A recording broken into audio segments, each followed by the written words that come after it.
I've got one other question, and you can tell me if this is off base, and I'll still ask, but you don't have to answer.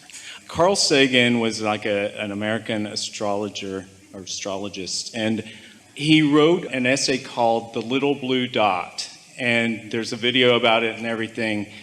It's pretty incredible, and it's imagery that I can't get out of my head either. And the amazing thing is it talks about like how huge the physical universe is. Yeah. I mean, it's really hard for us as humans to get our minds around how really vast it is. He makes the analogy like if the universe were a beach, Earth is one little grain of sand on this giant beach. Not unlike how I am one grain of sand on the beach if you're talking about Earth, 7 billion people. So sometimes it feels like we're really so insignificant, it's kind of hard to believe that Source is really there for us, because it's just so, and who gave thought to create all that other physical stuff? I mean, there's got to be something giving thought to all that. This question has come up many times through the years. How can we get to the beginning of thought? And we've been explaining to all of you, more yesterday than today even, that your inner being is always looking forward, never back. And the reason for that is because we are eternal beings who are in the constant state of becoming. And so what is thrilling to us is the convergence of contrast, which causes the birthing of a new something, and then attention upon it takes thought forward, and that's where all of the exhilaration is. That's where all of the joy is. And so we really cannot, in any way that would satisfy you, answer a question about where any of it came from. We can only ask you to acknowledge what's here and to feel the expansion of it even as you are experiencing your now. It is logical when you look at it the way you were discussing, from what you were reading and from your assessment of how many of you there are and how many galaxies there are and how many planets there are and how many whatever there are, that you could bring yourself through that conversation to a place of feeling insignificant. And everything that we've been talking about here today has been the opposite of that, because it isn't your insignificance that we want you to beat the drum of and add the engines on your train to. It's your significance, it's your importance, it's your value, it's the important part that you play. And the only way that we know that we could help an individual or individuals, because you're not alone in this, a lot do it, who have found some way to make themselves, through the numbers that they gather, feel insignificant, is by introducing you to the larger part of you who is never insignificant, who is connected with more and more and more and more and more. We've talked already today about how you are an extension of source energy. And when you are allowing yourself, through the thoughts that you think, through the resonant with source thoughts that you think, then you can feel the wholeness of who you are, the bigness, the importance, the value. But when you pinch yourself off from that, you're always going to feel bad. That's the discussion that we have all day, every day. Negative emotion is always the indicator that you are making yourself insignificant by not being part of the significant whole. Isn't that perfectly logical? Just think in terms of numbers and statistics as you understand them in your physical realm. People often think that there is power in numbers as they line themselves all up, 1, 2, 3, 4, 7 billion. And as they line themselves up, then they want to get together in clusters so that they can be significant, so that they can be important.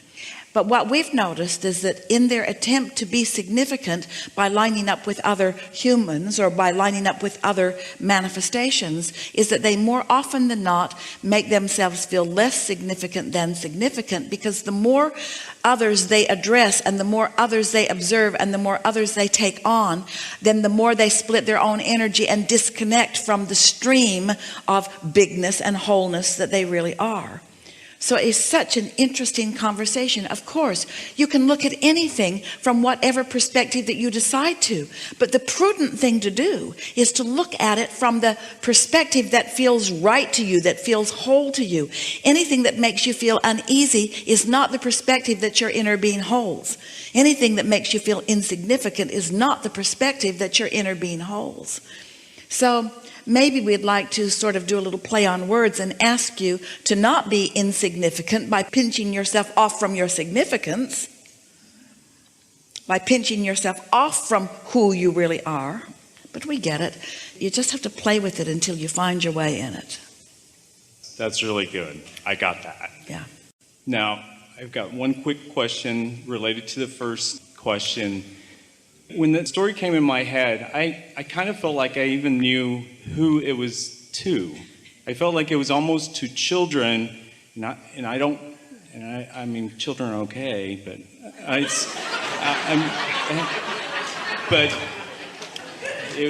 not to children, but to the innocent.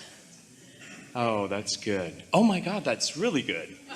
No, because when you said that, I immediately thought of when I'm with my friends' kids and they look up at me. Sometimes when they're in that little innocent state, I actually see those paintings of the kids with the big giant eyes, looking, the cartoony looking. That's who it's for. And so it's for the innocence in everyone. Right. Awesome. Jesus said, the meek shall inherit the earth. And that's a similar notion that he was talking about. In your non-resistance, you're feeling it, aren't you? I am. In your non-resistance, there is the allowing of your significance. That's good. Thank you.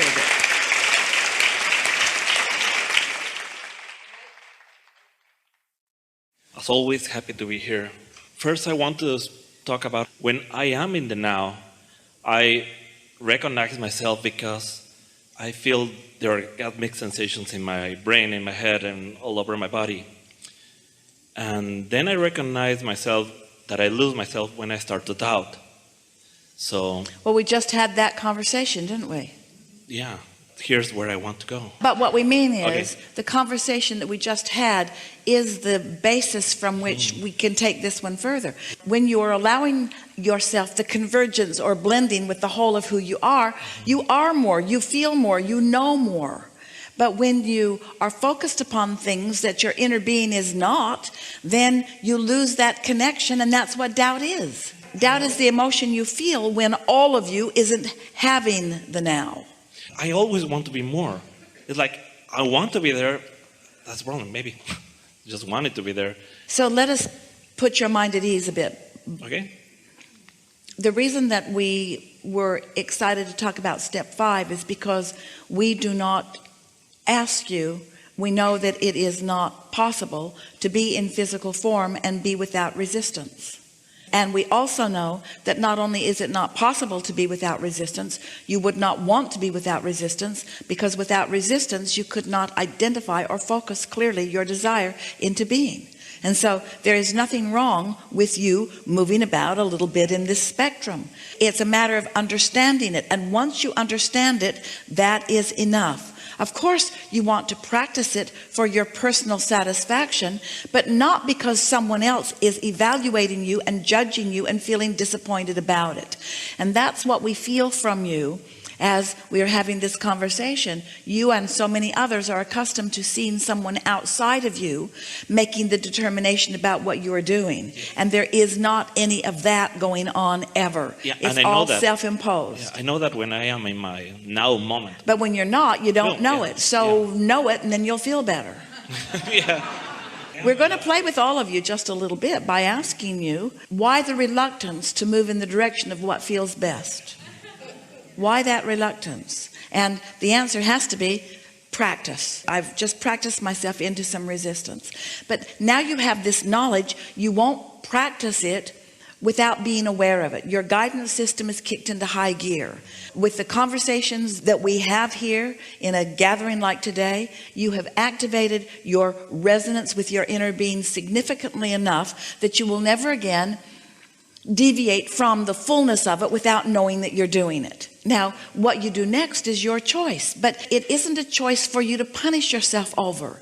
Sometimes Esther says, I'm ornery and I'm choosing to be ornery, and leave me alone. I've decided to be ornery. And sometimes being ornery for a day makes her appreciate being tuned in the next day. There's nothing wrong with you moving about. If you were on your high-flying disc all the time, you would lose your ability to know where you are. If you only saw light and there was no dark, you couldn't focus your camera. There has to be hunger before there's even an interest in eating, usually. Yeah.